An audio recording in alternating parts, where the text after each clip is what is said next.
Thank you. I'd like to first thank all of you for coming to listen to me give a bit of a talk today. I also need to take a moment to thank the folks at Readex for inviting me to spend some time with you today.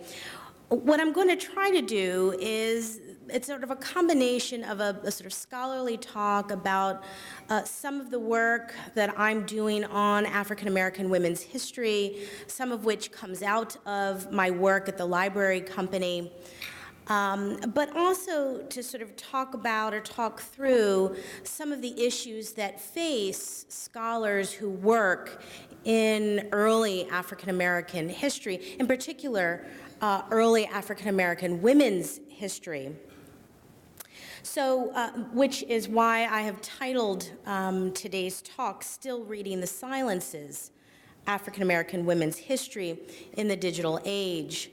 So I'm going to talk a little bit or make some connections between my current project, which is a biography of Ona Judge Staines, a fugitive slave, and I will sort of introduce her more formally in a few moments, but a woman who sort of speaks to some of the issues that we as scholars deal with. She was born during the era of the Revolution, died in 1848, was illiterate for most of her life. We believe she was able to read towards the latter years of her life, not able to write. But it's women like Ona Judge Staines who make the scholarly endeavor of research entirely frustrating, but also fascinating. So I'll try to spend a little bit of time talking about some of the issues by using Ona Judge Staines and looking at archival work around African American women's history. So I've spent a lot of time recently thinking about the sort of recent opening of the archives. So everyone is sort of abuzz about the process of digitization, that this issue of opening up the archives. And in particular, for younger scholars and historians, this has been a welcome transition, allowing scholars to access rare documents, newspapers, and the like from the comfort of our own homes and studies. And this, of course, is something that I watch my students grapple with on a daily basis. I actually make them go to the library. We actually put on your backpack, let's go. And sometimes I have juniors and seniors who have never been in the stacks of the library, which is insane to me. And it is not just a place, and I may be breaking some rules here, but I'm gonna go in, I'm gonna go for it. It's not just a place to have a cup of coffee, right? It's not just a place to have a conference room for you and your friends to study for your physics test, right? And although we're seeing a move sort of nationally to reshape libraries, and I don't begin to speak with any real authority on this, only as a scholar and a historian who loves books and loves libraries, I force my students every year to do a workshop in the library to learn not only what it's like, where it is, but also how to use the sort of new and involved databases that libraries are acquiring every week, in part because I am committed to that process. Students, of course, have moved away from going to the library because of the openness, right, of databases, of archives, that they sit in their pajamas and access whatever they need from home. And they do that with everything else, with Facebook. You don't need to talk to anybody. And the papers that I receive, I see, you know, as if they're texting me while they're writing a formal paper. That's a different subject. But so in many ways, the point that I'm trying to make is that the openness of archives, the openness of, or the access to information through technology has been a wonderful thing, a wonderful tool for people like myself. but it also has its problems and its drawbacks. The archives are accessible, but the silences and the absences still exist. A digital archive is a wonderful thing, but if the group that you study, for example, early African American women, aren't present in the archive, what do? Digitization can only contribute but so much in that case. So the story remains the same. The narrative remains the same. Scholars such as myself have to use the digital archives and still read the silences in creative ways. So it's this balance of holding on to more traditional ways of research while inviting and engaging new and interesting technology. So I've pilfered a few images from our collection at the Library Company of Philadelphia, and I've chosen two images just to put up for you this morning that are relatively familiar images to scholars who work in the field of early African American women's history. So to our right is the text, Elizabeth, a colored minister of the gospel born in slavery. And so I'm not certain that you can read the text, but it was published in 1889. It's one of the few narratives in existence that engages the experiences of enslaved women during the era of the Revolution. So Elizabeth is born sometime, we believe, 1765. Dies following the Civil War in 1866. She eventually is emancipated around the age of 30 and becomes a female preacher. And what I've done is placed next to her the frontispiece to Jarena Lee's narrative. So for those of us who do early, once again, African American women's history, you've seen this image, most likely. She, a slightly younger contemporary, born in 1783, became the first preacher of the AME Church here in Philadelphia, Mother Bethel. She was an itinerant preacher whose autobiography was printed in 1836, later updated in the 40s. So why do I have these two images up before us? In part because they exist.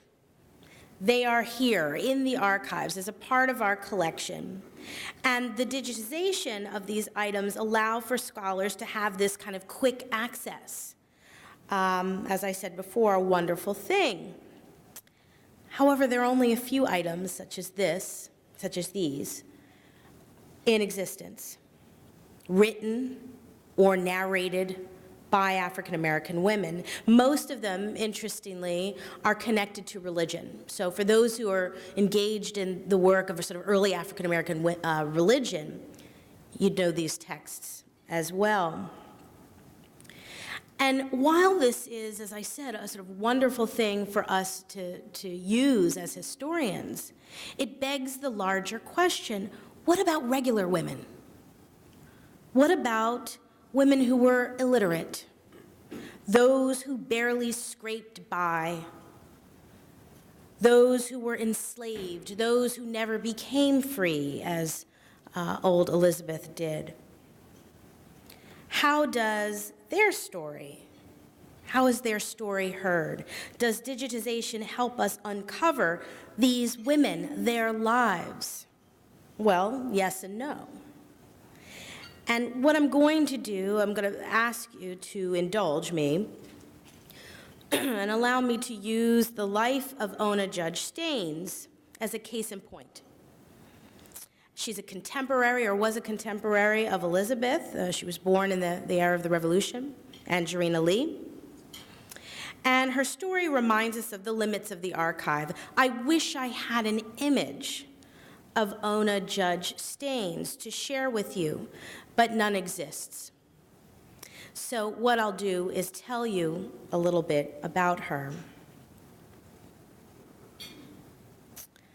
This image that we have in front of us is an image of the executive residence or mansion where George Washington spent his time as president here in Philadelphia, so a few blocks down the road.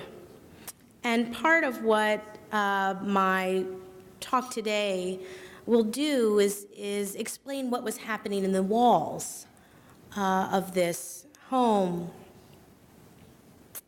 February 1796 brought a palpable unease to this executive mansion in Philadelphia. There was a thick tension that prompted Ona Judge and her enslaved companions to tread very lightly around George and Martha Washington. Enslaved men and women always moved about their days with caution, not knowing what events could sour or sweeten a master's mood. For slaves who resided within the same walls as their master, life could be akin to walking through fields embedded with landmines. The unpredictability of everyday life forced slaves to perform their tasks with the almost impossible agility of staying one step ahead of their master. The smallest of matters, the accidental breaking of a dish, inconveniently timed bad weather, could alter the mood of an owner.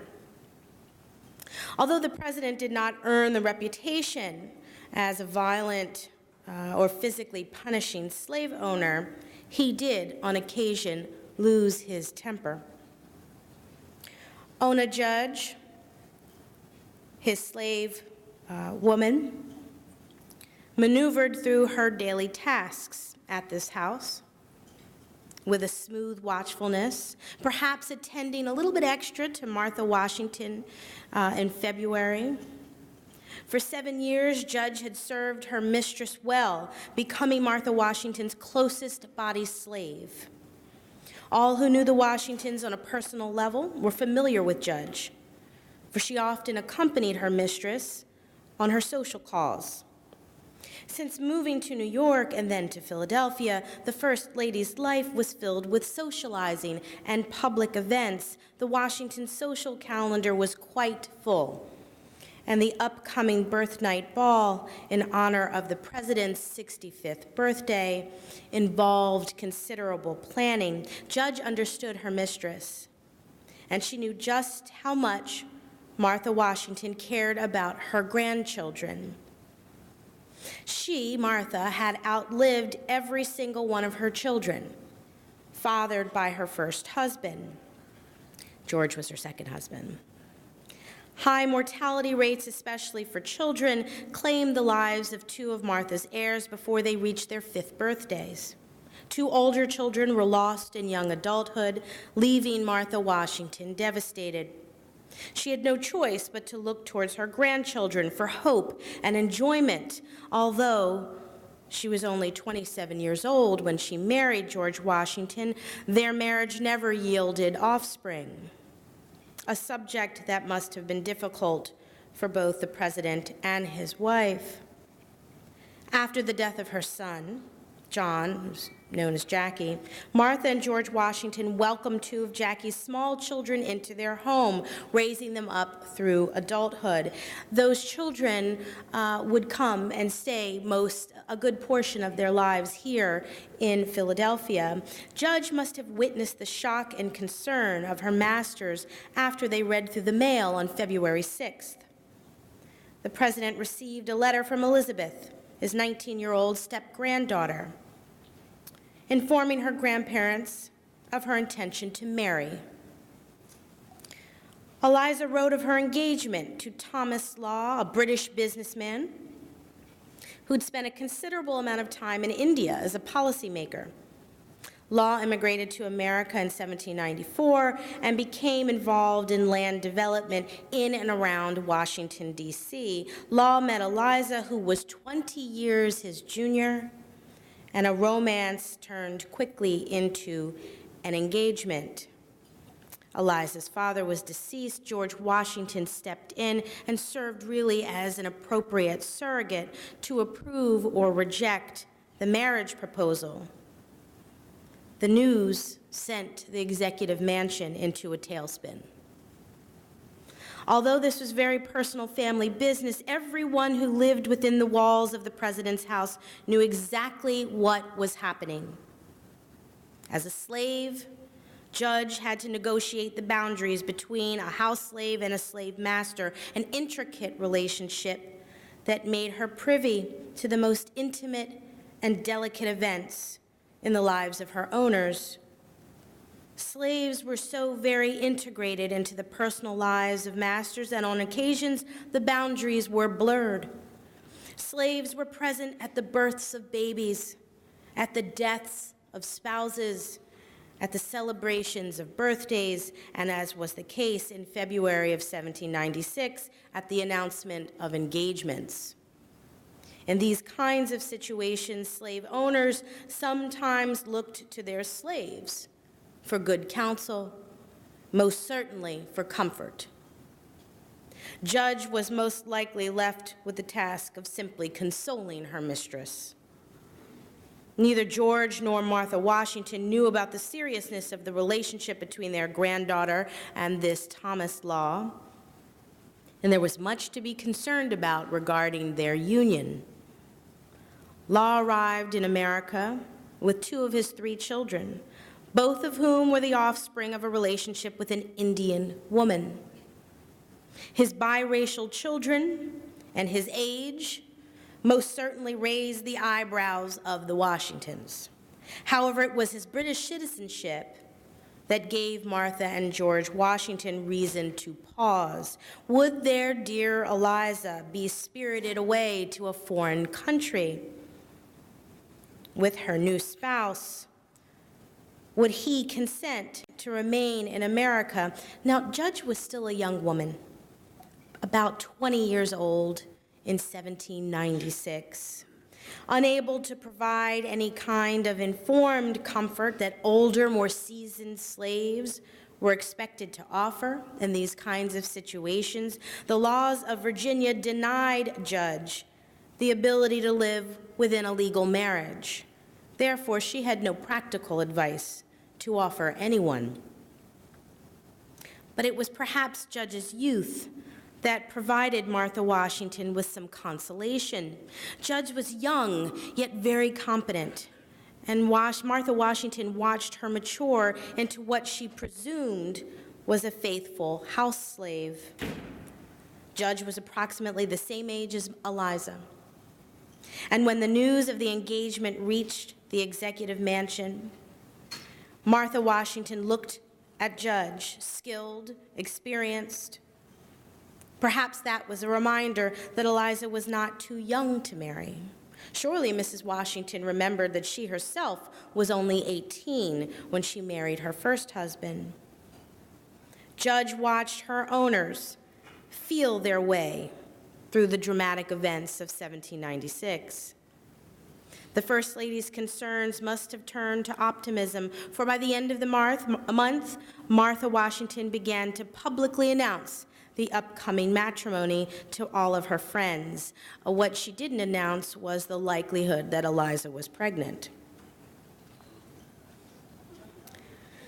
The acceptance of the marriage by both George and Martha Washington began the unraveling of Ona Judge's life. Judge had no clue that the sort of fast and unsteady decision-making of her owner's granddaughter would have such a direct effect upon her own life. So Eliza and Thomas Law marry in March of 1796 in Virginia, and the marriage signaled the beginning of major changes for the Washingtons and for their slaves. Judge most certainly knew that her time here in Philadelphia was limited. By the March wedding, the news of the president's retirement was no longer a secret. And the slaves living in the executive mansion knew that their lives would change once they returned to Mount Vernon. The idea of reconnecting with loved ones in Virginia must have given some of the slaves in the executive mansion reason to celebrate. But Judge had lived in the North for 7 years, and the thought of returning to Mount Vernon did not settle well. One of the things we are very lucky to have as we think about the digital archives, although we have no image of Judge, we're extremely lucky to have 2 of her interviews. She left 2 interviews behind, one that appears in 1845 in the Granite Freeman abolitionist newspaper, and one that I've pulled up for you here in an 1847 Liberator newspaper. We have no text written by her hand. And as Judge was illiterate for most of her life, I said before, she suggests that she learned to read later on. It's possible to read but not know how to write. So we have these interviews that through the use of newspapers, we're able to get at her sentiment, her feelings, her narrated feelings through the writing of another author. I've also been able, aside from using these interviews, I've been able to fill in the blanks or fill in the silences by depending upon the writings of her master, George Washington. George Washington left an incredible amount of diary entries, journal entries. I thank him every day that he left behind the weather, the temperature, I know what he had for dinner. It was wonderful. I wish I had these things from Ona Judge's hands. I wish I had these things from her mouth, aside from these 2 interviews, but I don't. And this is one of the challenges that those of us doing this kind of history engage every day. So we become creative. We use the words of her master, the writings of her master, to explain her life. This is sort of the natural order of things for most of us who do early African American women's history. So, in her interview, what does Judge say about her life? She never mentions in either one of her interviews a desire to return to Virginia, ever. Nor did she mention any feelings of attachment to Mount Vernon. So the idea that she was a loyal slave, and Washington says this over and over again in his writings, was inaccurate.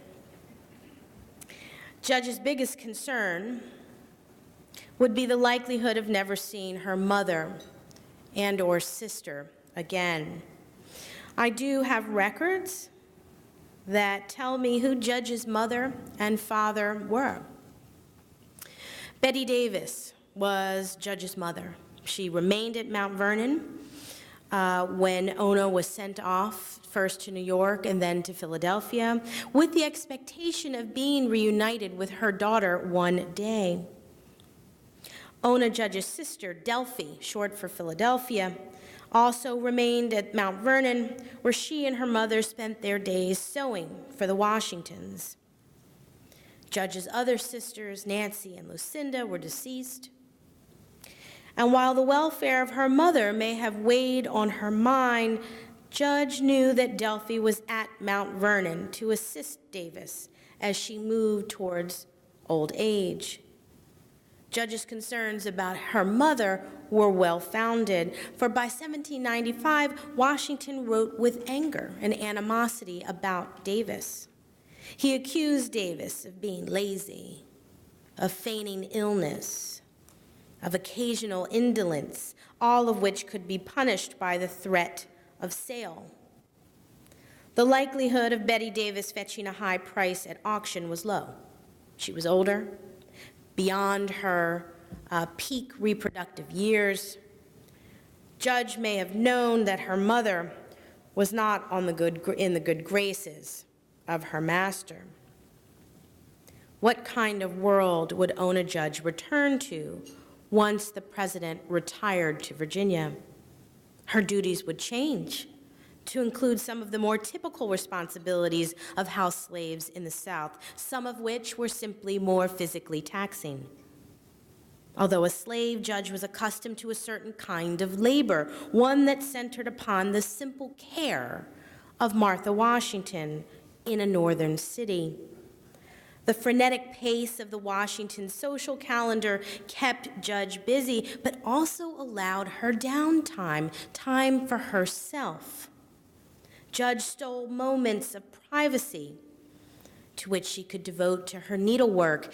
Washington wrote at length about her ability. She was a fantastic seamstress, as was her mother and sister. She could devote her time to needlework, conversation with house slaves and or staff. This kind of lifestyle would come to a screeching stop once Judge returned to the South. Another point that's important to mention here is that living within the walls of the executive mansion in Philadelphia gave Ona Judge really the first opportunity to interact with free blacks and white servants. She lived with them, literally. It was a crowded house. And she spent her formative years moving from the age of a sort of teenager to a young adult in the growing North, one that was becoming, by the 1790s, was clearly abolitionist, one in which she was actually the minority as a slave. All of the slaves at the executive mansion must have wondered what the future had in store for them. But an uncertain outlook was something that slaves who resided in the North or South had to confront on a daily basis. The constant threat of sale, the breaking up of families, loomed over the heads of most bondsmen and women. A return to Mount Vernon was a reminder to Judge and her enslaved companions that they were considered the property of another person.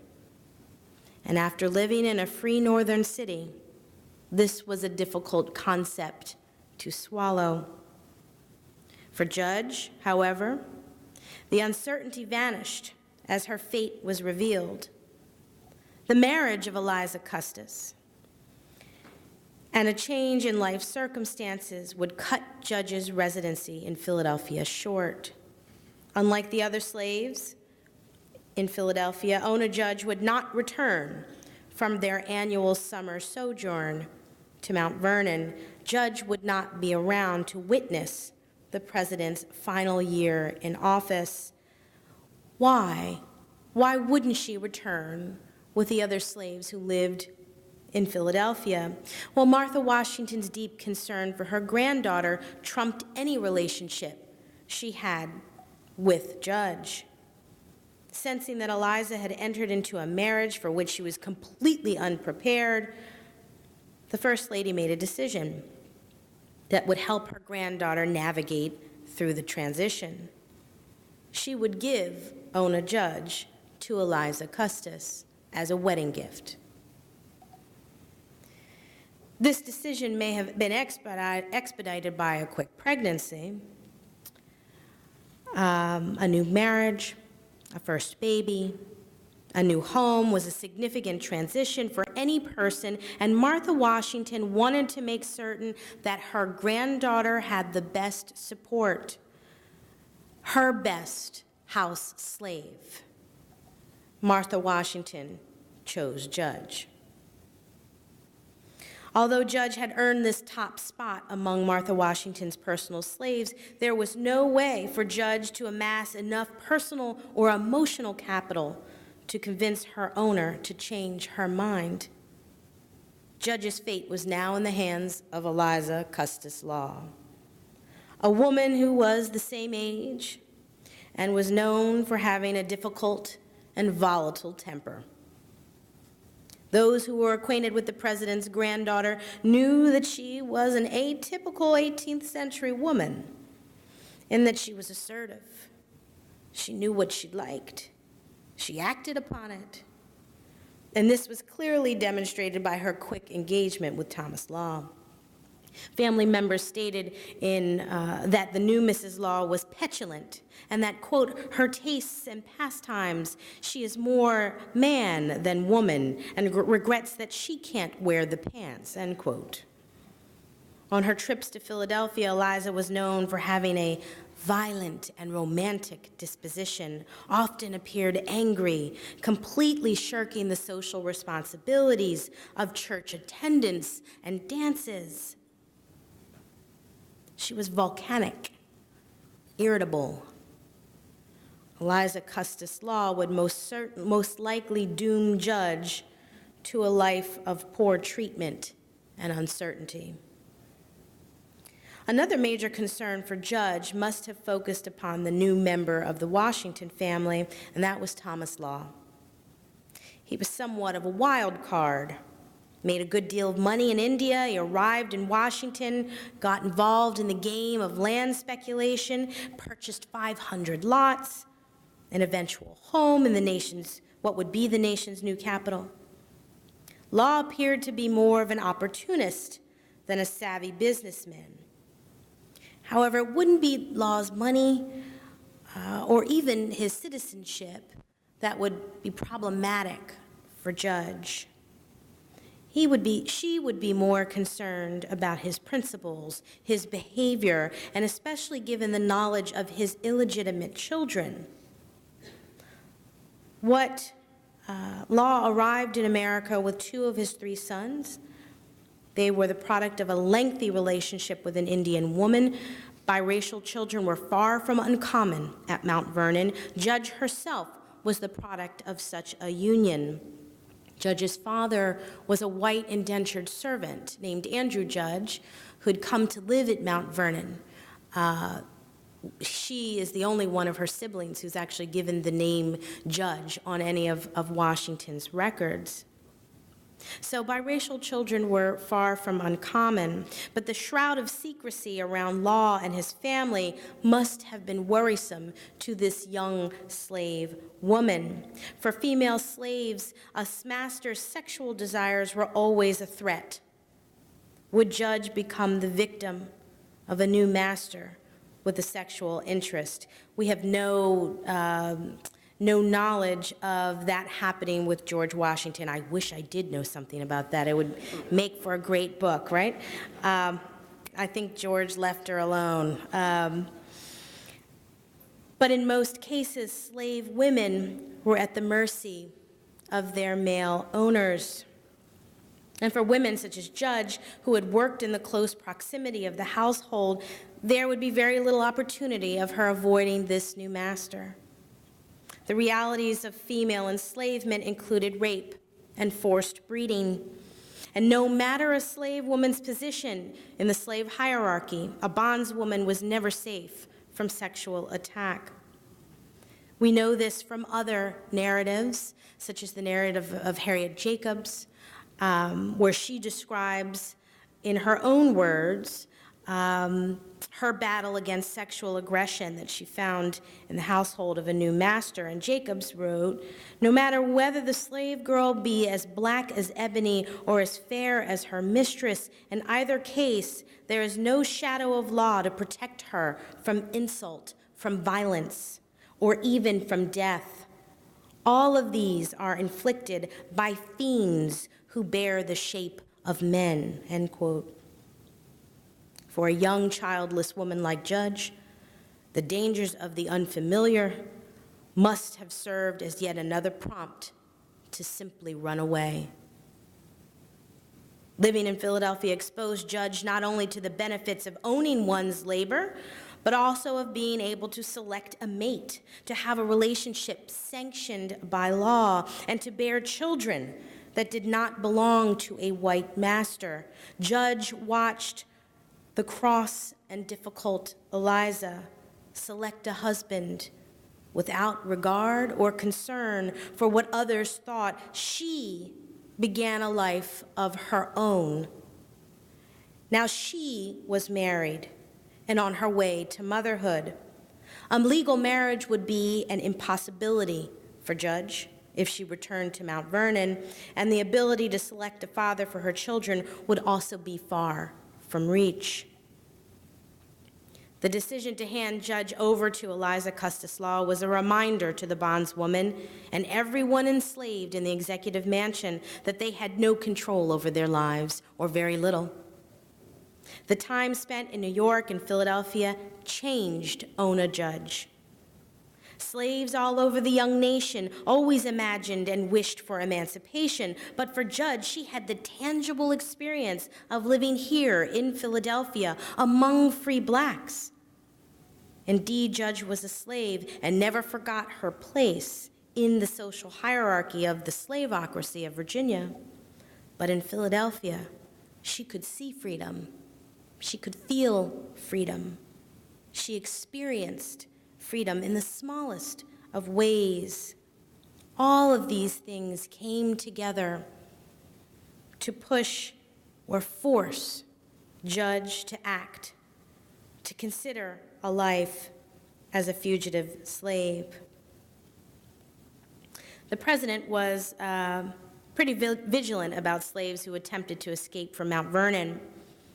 And even while living in Philadelphia, he kept very detailed correspondence, all of which is digitized now, between himself and the managers of his farms at Mount Vernon.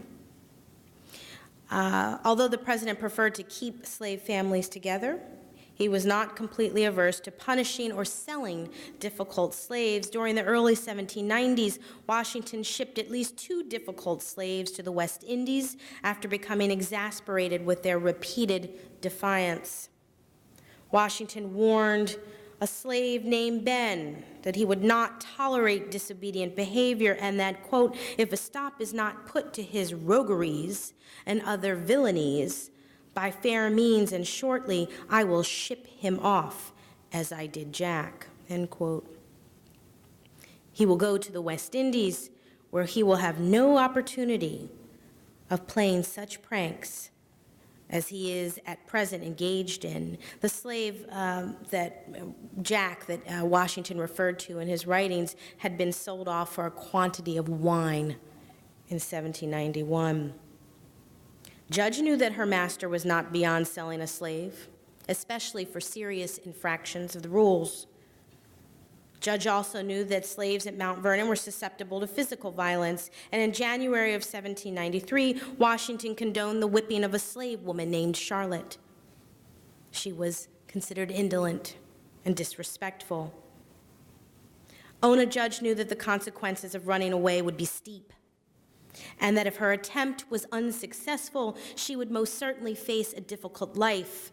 This life would exist far away from the executive mansion in Philadelphia or her childhood home of Mount Vernon, for Judge anticipated that if she took leave of her master, her punishment probably would be, the auction block.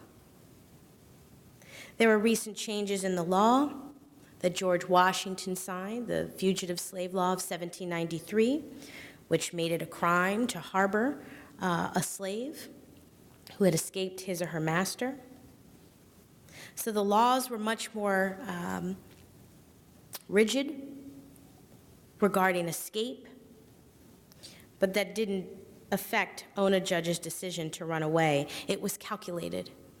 It was not sort of whimsical or a direct response to a certain piece of news. She thought about this. She calculated it. She spent time with friends planning her escape. In her 1845 interview, this is the 47 interview, which has similar language, Judge's oral testimony revealed her fear and her confusion. But it also demonstrated that in the face of uncertainty, she turned to a community of free blacks who would help her navigate a way to freedom. Once Judge learned of the change in her ownership, she made up her mind to leave the Washingtons. Judge stated in this article, quote, whilst they were packing up to go to Virginia, I was packing packing to go. I didn't know where, for I knew that if I went back to Virginia, I should never get my liberty. I had friends among the colored people of Philadelphia, had my things carried there beforehand, and left Washington's house while they were eating dinner." End quote. Judge explained that she was uncertain about her route or final destination on her fugitive flight, but she had cultivated a group of friends in Philadelphia, a community that guided her in this most dangerous journey. Judge never revealed the identity of her friends who helped her, who guided her. She remained loyal to them, in part because it was a crime to help her. First of all, she's the president's slave who's contemplating escape. He's the one that signed the 1793 Fugitive Slave Law. So it was dicey to help own a judge. Nevertheless, she received it. Scholars believe that Reverend Richard Allen of Mother Bethel may have played a part in Judge's successful escape. One of the most influential leaders in the early republic, Richard Allen is often given credit for building this huge free black community here in Philadelphia. Well, what's so great about Richard Allen, aside from being this minister and building this church, is that like many other free blacks in that time period, he had other skills. So one of them was he owned a sort of successful chimney sweep business. And this chimney sweep business, guess whose house he serviced? George Washington's executive mansion. And we know from the records, from Washington's records, that he was there the month before Ona Judge left. Aside from, and all of this, Washington's account books from 1793 to 1797, all of which are digitized, are extremely helpful with this. They also show us that Washington gave Ona Judge money to purchase new shoes. On May 10th, 1796, Judge received money to purchase a new pair of shoes. Well, Richard Allen's home doubled as a shoe shop. That was his other sort of side business. We don't have direct, I don't have direct evidence that says she purchased her shoes from his home. But I do think that these situations, his chimney sweep business, his known involvement in helping fugitives, having a shoe shop, and if I were going to run away, I'd probably want a new pair of shoes as well.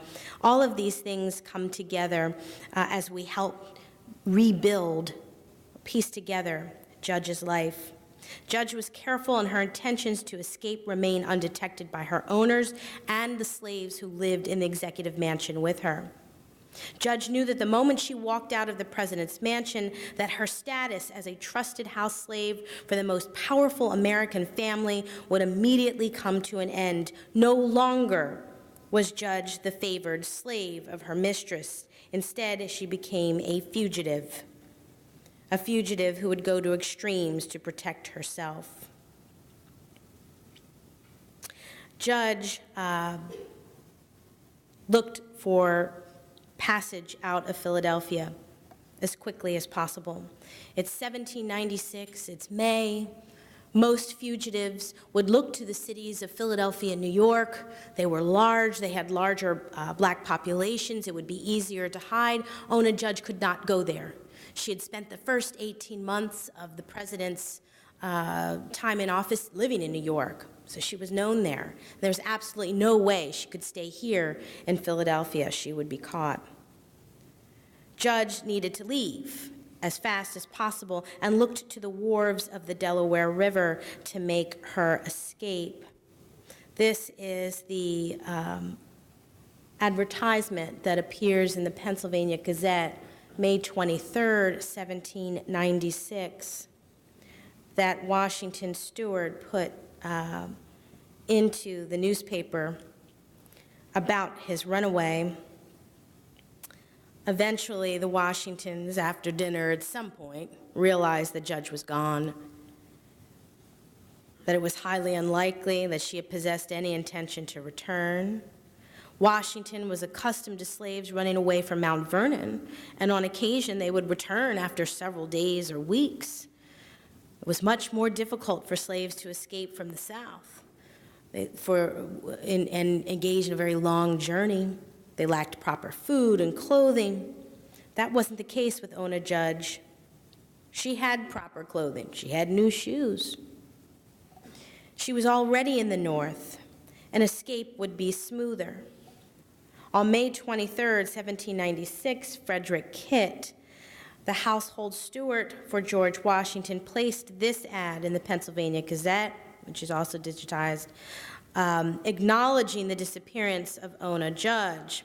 And I'm not certain that you can really read it that well, but this ad, which was appeared in the newspaper founded by Ben Franklin, was very similar to some of the other runaway ads that appeared in the Pennsylvania Gazette. Absconded from the household of the President of the United States, Oni Judge, they call her Oni, often a sort of diminutive of her name, Ona. A light mulatto girl, much freckled, with very black eyes and bushy hair. She is of middle stature, slender and delicately formed, about 20 years of age. Judge's runaway ad went on to describe the possessions that she had packed and sent off to her free African-American friends. The ad noted the Judge had many changes of good clothes, of all sorts, but they are not sufficiently recollected to be described. She was a house slave to the Washingtons. She had an extensive wardrobe.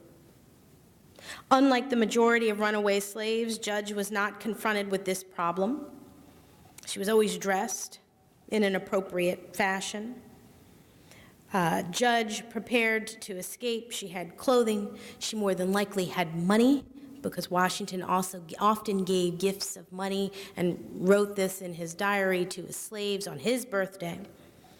She had what she needed to begin her life anew. Kitt's ad in the Pennsylvania Gazette alerted slave catchers to Judge's escape route, or probable escape route. He said, look to the Delaware River, and he was right.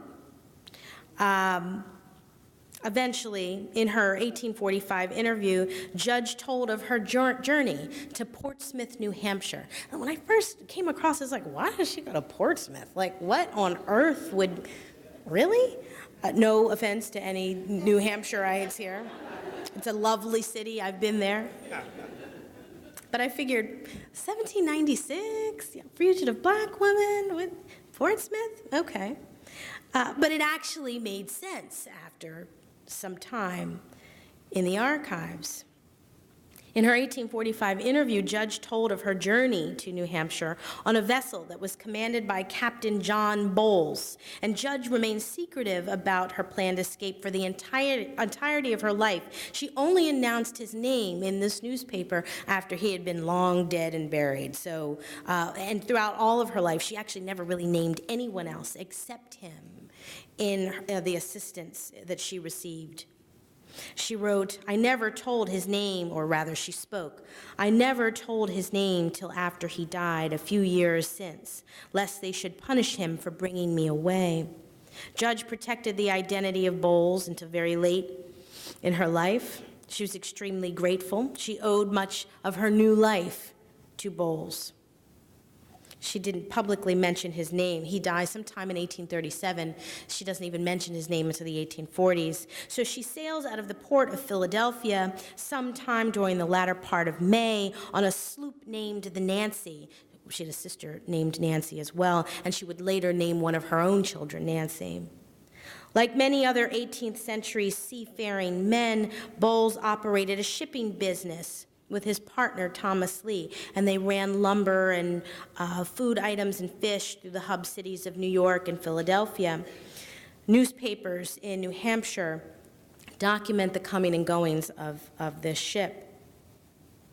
Ona, more than likely, arrived in New Hampshire at the very end of May. If it took 4 or 5 days to move from Philadelphia, if it was a direct shot to Portsmouth. Now, the commander of the Nancy, John Bowles, he was not publicly known as an abolitionist, but he clearly knew that this young woman who was getting on his ship alone was running from something or someone. We believe she was unaccompanied, and he chose to turn his head. He allowed her passage, and she began her life anew as a fugitive. So one of the other great things about the digitization of newspapers is that it allowed me to find the smallest pieces of Ona Judge's life, to put them together once she does arrive in Portsmouth, which becomes even more difficult because now she's a slave on the run, right? She's a fugitive. So information about her just shrinks, it contracts, except for what Washington wrote, and except for a few pieces, aside from the interviews we have later on when she's very old. But what I was able to find in the New Hampshire Gazette was actually quite astonishing. She would make her way to freedom. She would spend the rest of her days in Greenland, New Hampshire, right outside of Portsmouth. She evaded Washington for the rest of his and her life, and she married.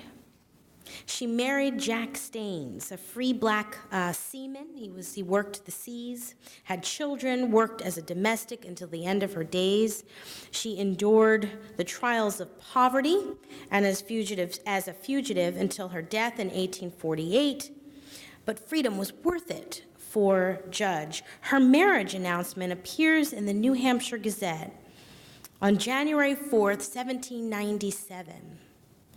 So, what is that, 6 months or so after she's escaped, she has found a partner, and not just that, she gets married. She makes that choice, and it's published in the newspaper. So, I'm typing in Ona, O-N-A, O-N-E-Y, doing the scans on the databases, and of course, very little's coming up, or what I already know came up. But finally, I typed in Judge spelled with a G, and voila, my life changed. Wow. There we have in front of us, I wish I could enlarge it, but I'm scared to do it because it could just all shut down and then I'd be in trouble, right? But if you look in the bottom two lines of the Portsmouth ad, in this town, Mr. John Staines, who was known as John or Jack, to Miss Oni Judge, spelled with a G. So she's done it, right? She's run away. Not only has she run away, and she eventually has children, and they have a home that they live in. Her life changes as she gets older, and things become more difficult. But what is completely wild to me, let me just flip to this next image.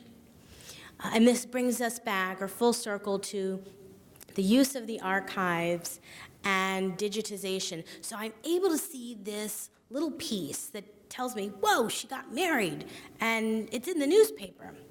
That's a big deal.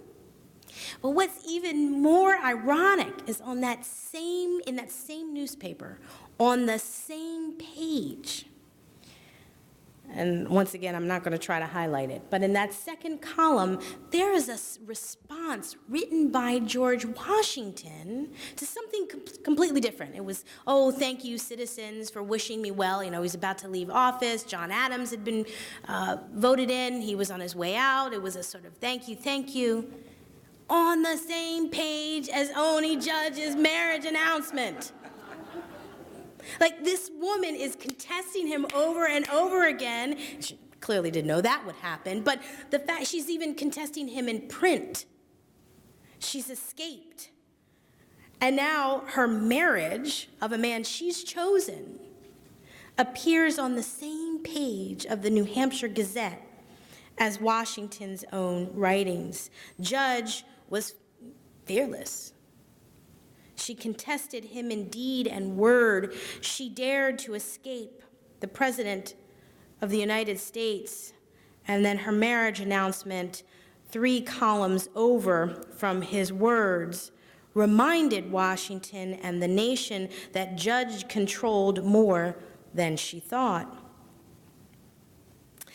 In closing, I want to first thank you for listening to my work on Ona Judge Staines, allowing you to see how I, as a scholar, have attempted to use this new sort of opening of the archives, the digitized databases that help us bring forth the stories of regular people like Ona Judge. Perhaps she's not all that regular because what she did was actually quite amazing. But those who are often or could very easily remain silenced in the archives. Ona Judge appears directly only in a few archival spaces, but it's a challenge and a privilege to read her silences and to give her a voice.